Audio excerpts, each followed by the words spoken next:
नमस्कार, मैं हूं सुधीर चौधरी और ब्लैक एंड व्हाइट में आपका स्वागत है। पूरे देश को गुजरात के नतीजों का इंतजार है, जो कल आएंगे। आपको भी इंतजार होगा, लेकिन उससे पहले आज पूरे दिन गुजरात की नहीं बल्कि दिल्ली के एमसीडी चुनावों की चर्चा होती रही। और इन चुनावों की चर्चा ऐसे हो रही है जैसे ये दिल्ली नगर निगम के नहीं बल्कि मुख्यमंत्री पद के चुनाव हो। एमसीडी के चुनाव में दिल्ली की जनता ने केजरीवाल को आई लव यू कह दिया है और केजरीवाल ने भी दिल्ली की जनता को आई लव यू टू कहा है।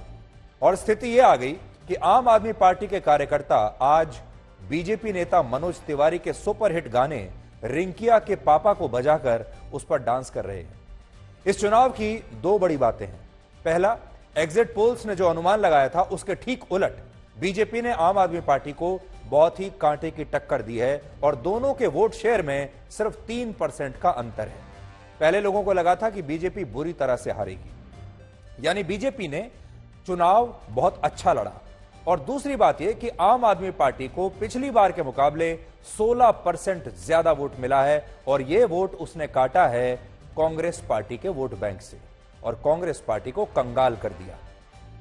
कांग्रेस आज 250 में से 9 सीटें जीतकर एक क्षेत्रीय पार्टी से भी छोटी पार्टी बन गई है, यानी वोटों के मामले में दिल्ली में तो बिल्कुल कंगाल हो गई है।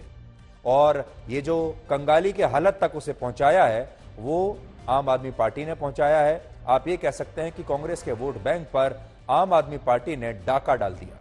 कल गुजरात के चुनावी नतीजे आएंगे, लेकिन उससे पहले आप दिल्ली के वोटर्स को एक केस स्टडी मानकर आज देश की राजनीति के मूड के बारे में बहुत कुछ जान सकते हैं। और आज आपके लिए यह जानना भी बड़ा दिलचस्प रहेगा कि सत्येंद्र जैन और मनीष सिसोदिया जैसे नेता जिन पर भ्रष्टाचार के गंभीर आरोप हैं, उनके इलाकों में आम आदमी पार्टी हार गई है, लेकिन तब भी भ्रष्टाचार के ये सारे मामले आम आदमी पार्टी को जीतने से नहीं रोक पाए। 24 वर्षों से दिल्ली में सरकार बनाने का सपना देख रही बीजेपी आज 15 वर्षों के बाद एमसीडी यानी नगर निगम की सत्ता से भी बाहर हो गई और दिल्ली की जनता ने चुनावों में अरविंद केजरीवाल को वोट देकर आई लव यू कह दिया।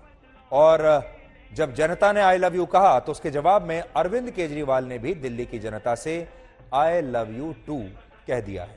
ये एक नई तरह की राजनीति है। आप कह सकते हैं ये इलू इलू वाली राजनीति हो रही है दिल्ली में, जिसमें ऐसा लगता है कि मुफ्त बिजली पानी का लाभ लेने वाले दिल्ली के लोग अपना सिर्फ वोट ही नहीं बल्कि दिल भी शायद अरविंद केजरीवाल को दे बैठे।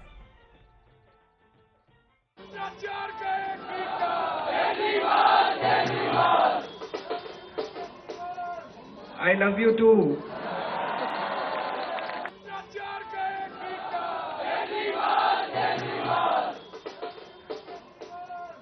I love you too. जितने कैंडिडेट्स जीते हैं उन सब लोगों को बहुत बहुत बधाई।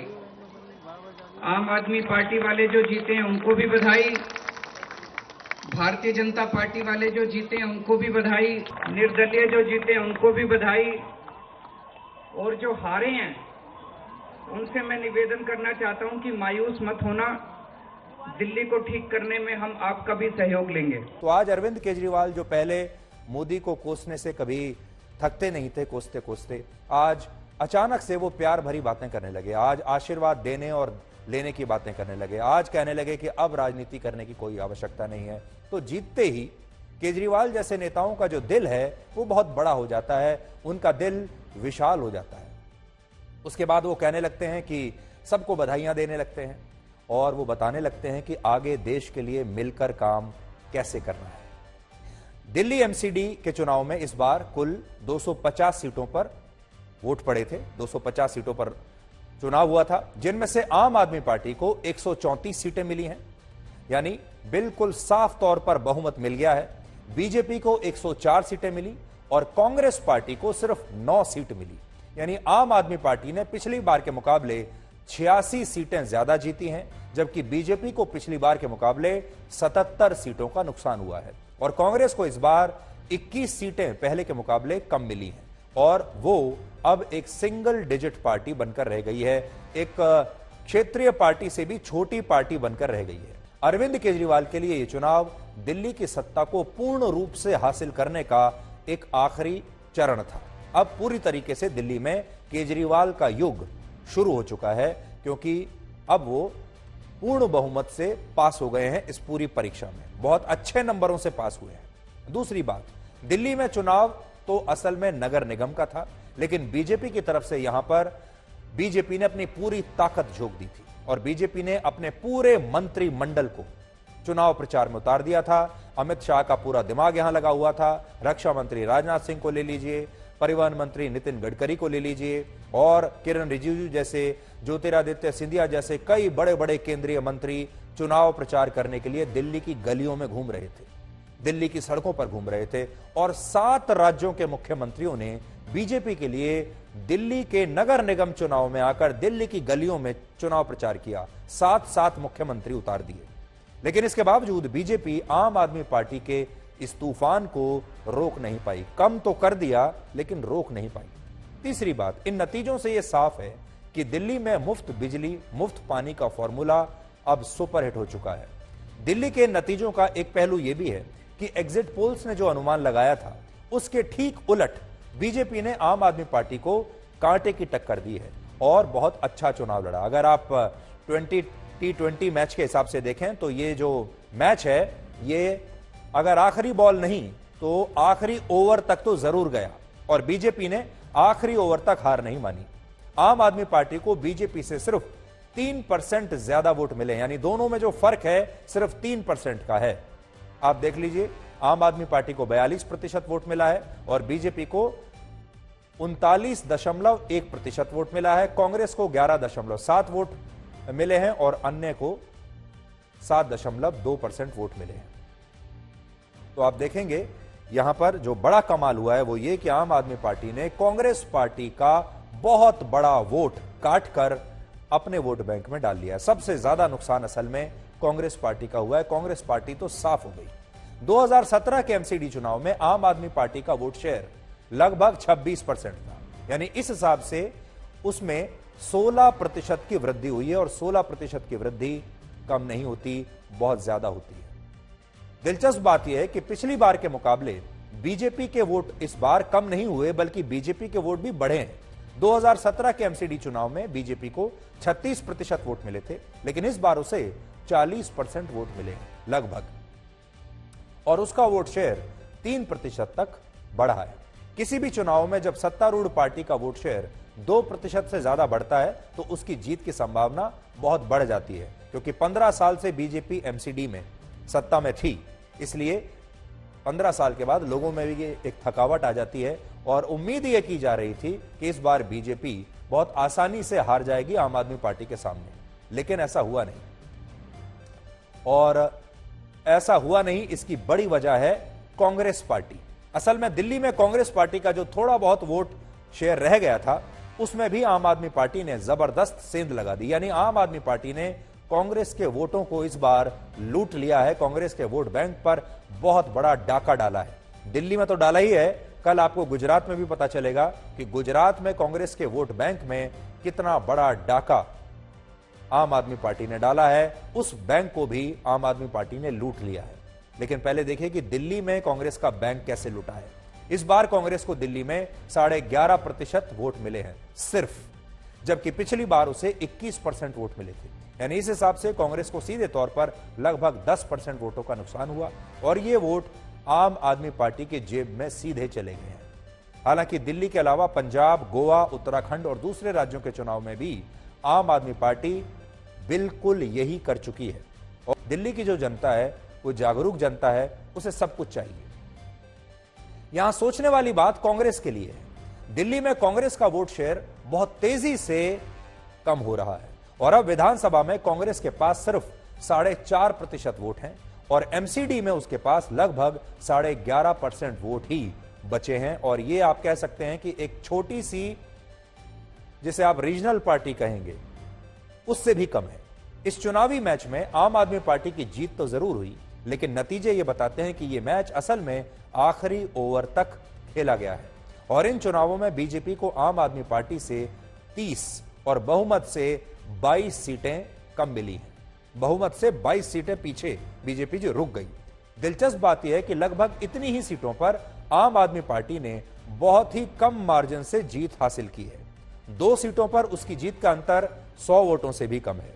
10 सीटों पर आम आदमी पार्टी का अंतर 100 से 500 वोटों के बीच है और 16 सीटों पर यह अंतर 500 से 1000 वोटों के बीच है। यानी अगर इन सीटों पर जहां कांटे की टक्कर थी, अगर वहां बीजेपी अच्छा प्रदर्शन थोड़ा सा भी कर लेती और जीत जाती तो शायद आम आदमी पार्टी को एमसीडी में पूर्ण बहुमत न मिलता।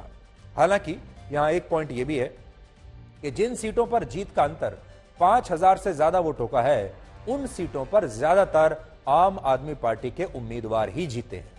अरविंद केजरीवाल के 36 उम्मीदवारों को 5000 से ज्यादा वोटों के अंतर से जीत मिली है। बीजेपी के ऐसे उम्मीदवारों की संख्या 19 है, जो कि आम आदमी पार्टी से कम है, जबकि कांग्रेस के कुल 9 में से 2 ही नेता 5000 के मार्जिन से वोटों से जीते हैं। अब आप ये देखिए कि दिल्ली में मुस्लिम आबादी के वोट कहां गए। दिल्ली में विधानसभा की कुल 70 में से 6 सीटें ऐसी हैं जहां मुसलमानों की आबादी दूसरे धर्मों से ज्यादा है और इन 6 सीटों में कुल मिलाकर 23 एमसीडी के वार्ड्स आते हैं। और बड़ी बात यह है कि इनमें से सिर्फ 8 सीटों पर ही आम आदमी पार्टी को जीत मिली है, यानी दिल्ली के मुसलमानों ने आम आदमी पार्टी को वोट नहीं दिया है। हैरानी की बात यह है कि वर्ष 2020 में उत्तर पूर्वी दिल्ली के जिन इलाकों में सांप्रदायिक हिंसा हुई थी, आपको याद होगा 2020 में दिल्ली में दंगे हुए थे और शाहीन बाग में जहां नागरिकता कानून के खिलाफ 100 दिनों तक आंदोलन चला था, शाहीन बाग भी पूरे देश में बड़ा मशहूर हुआ था, वहां पर भी आम आदमी पार्टी की जबरदस्त हार हुई है। दंगों का सबसे ज्यादा असर मुस्तफाबाद विधानसभा क्षेत्र में हुआ था, जहां 5 वार्ड्स हैं एमसीडी के और इन सभी 5 पर आम आदमी पार्टी हार गई। इसके अलावा सीलमपुर भी दंगों से बड़ा प्रभावित हुआ था और यहां भी 4 वार्ड्स में अरविंद केजरीवाल की पार्टी हार गई। और ओखला विधानसभा क्षेत्र में कुल मिलाकर 5 वार्ड्स हैं और इसी क्षेत्र में शाहीन बाग का इलाका भी आता है, लेकिन आम आदमी पार्टी को यहां सिर्फ 1 वार्ड पर ही जीत मिली है, जबकि कांग्रेस और बीजेपी को 2-2 वार्ड्स में जीत मिली।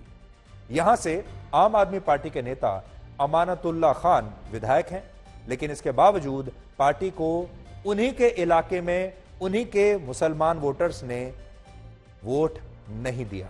लेकिन दूसरी तरफ अब आप कांग्रेस को देखिए। कांग्रेस के कुल 9 पार्षद इस बार चुनाव जीते हैं, जिनमें से 7 उम्मीदवार मुस्लिम समुदाय से हैं। 9 में से 7 ऐसे हैं जो मुस्लिम समुदाय से हैं, यानी और ये वो नेता हैं जो अपने इलाके में अपने ही दम पर बहुत मजबूत माने जाते हैं। और इसलिए आप ये कह सकते हैं कि कायदे से असल में ये जो उनके उम्मीदवार जीते हैं 9 में से 7, ये कांग्रेस के वोट बैंक से नहीं जीते, ये अपने काम और अपने कट्टर वोटर्स की वजह से जीते हैं। ये कहीं से भी लड़ते ये जीत जाते।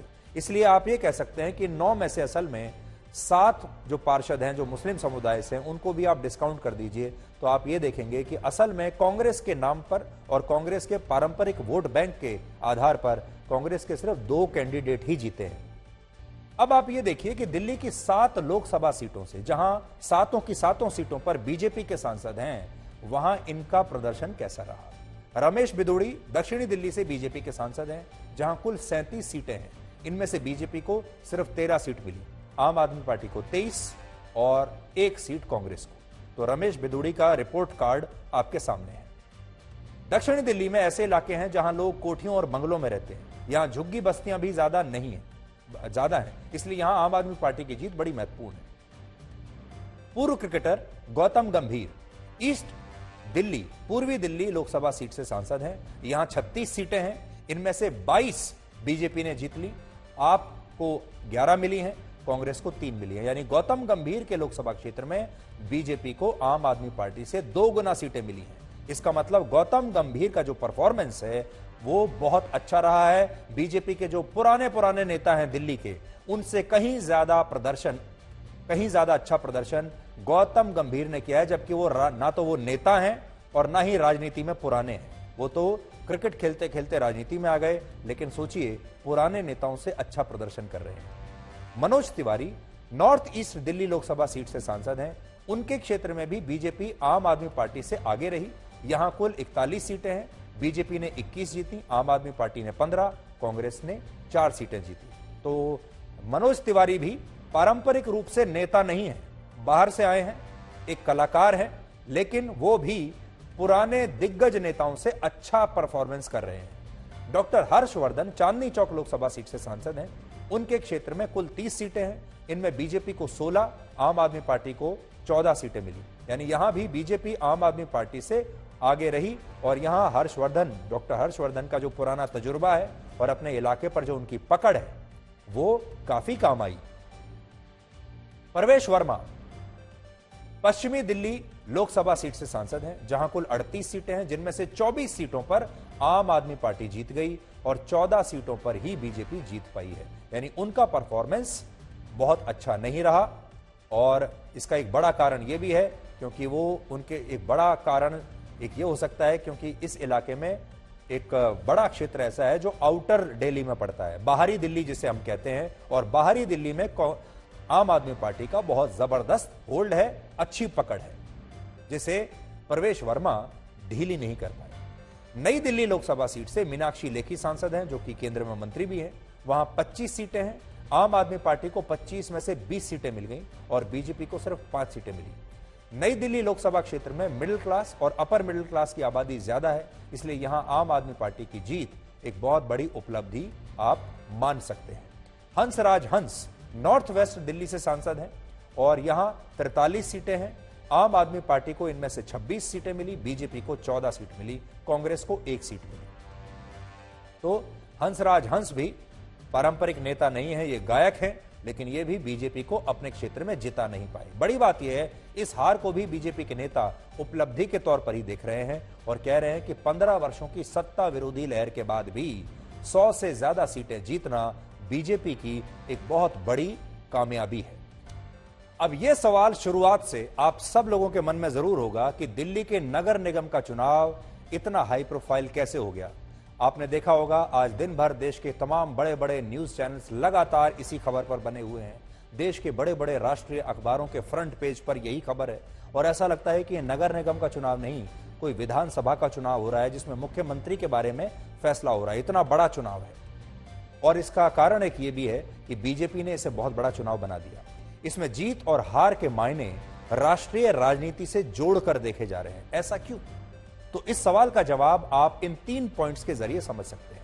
पहला पॉइंट, वर्ष 2014 से अब तक बीजेपी हिंदी बेल्ट के सभी राज्यों में सरकार बनाने में कामयाब रही है, लेकिन उसे उस दिल्ली में आज तक कामयाबी नहीं मिली जो देश की राजधानी है और जहां से भारत की सरकार चलती है। बड़ी बात यह है कि इन 8 वर्षों में जब से नरेंद्र मोदी प्रधानमंत्री बने हैं, बीजेपी जम्मू कश्मीर जैसे राज्य में भी सरकार बना चुकी है, लेकिन दिल्ली में अभी तक उसके पास अरविंद केजरीवाल का कोई तोड़ नहीं है। इसलिए दिल्ली नगर निगम के चुनाव के मायने बहुत अहम हो जाते हैं, क्योंकि बीजेपी के लिए बहुत जरूरी है कि वो शहर, वो राजधानी जहां से पूरे देश की सत्ता चलती है, वहां पर हर स्तर पर बीजेपी का प्रतिनिधित्व होना बहुत जरूरी है और वो धीरे धीरे कम हो रहा है। बीजेपी विधानसभा चुनाव भी हारी और अब निचले स्तर पर जो राजनीति होती है नगर निगम की, उसको भी हार गई।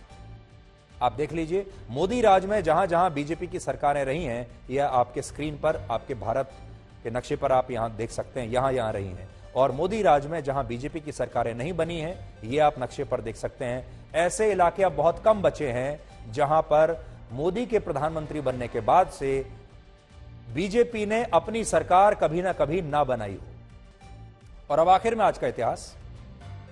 वर्ष 1941 में आज ही के दिन जापान के लड़ाकू विमानों ने अमेरिका के नेवल बेस पर्ल हार्बर पर जबरदस्त बमबारी की थी और इसके बाद जापान ने ब्रिटेन और अमेरिका के खिलाफ युद्ध का ऐलान कर दिया था। इसे दूसरे विश्व युद्ध की सबसे अहम लड़ाइयों में से एक माना जाता है, क्योंकि इसी हमले के बाद अमेरिका भी इस युद्ध में प्रत्यक्ष रूप से शामिल हो गया और इस हमले में उसके 188 लड़ाकू विमान नष्ट हो गए थे। वर्ष 1995 में आज ही के दिन गैलीलियो नाम के एक अंतरिक्ष यान ने बृहस्पति ग्रह पर ऐतिहासिक लैंडिंग की थी। लगभग 6 साल की लंबी यात्रा के बाद यह अंतरिक्ष यान बृहस्पति ग्रह पर पहुंचा था और इसके बाद इसने कई महत्वपूर्ण सूचनाएं पृथ्वी पर भेजी। नासा के इस मिशन को गैलीलियो स्पेसक्राफ्ट मिशन के नाम से भी याद किया जाता है। और आज इंटरनेशनल सिविल एविएशन डे है। इस दिन की शुरुआत 7 दिसंबर 1994 को हुई थी, जब convention on international civil aviation के 50 वर्ष पूरे हुए थे। इस कन्वेंशन को शिकागो कन्वेंशन भी कहा जाता है, जिसके तहत दुनिया भर में एयर स्पेस, एयरक्राफ्ट रजिस्ट्रेशन और हवाई सुरक्षा के नियम तय किए गए थे।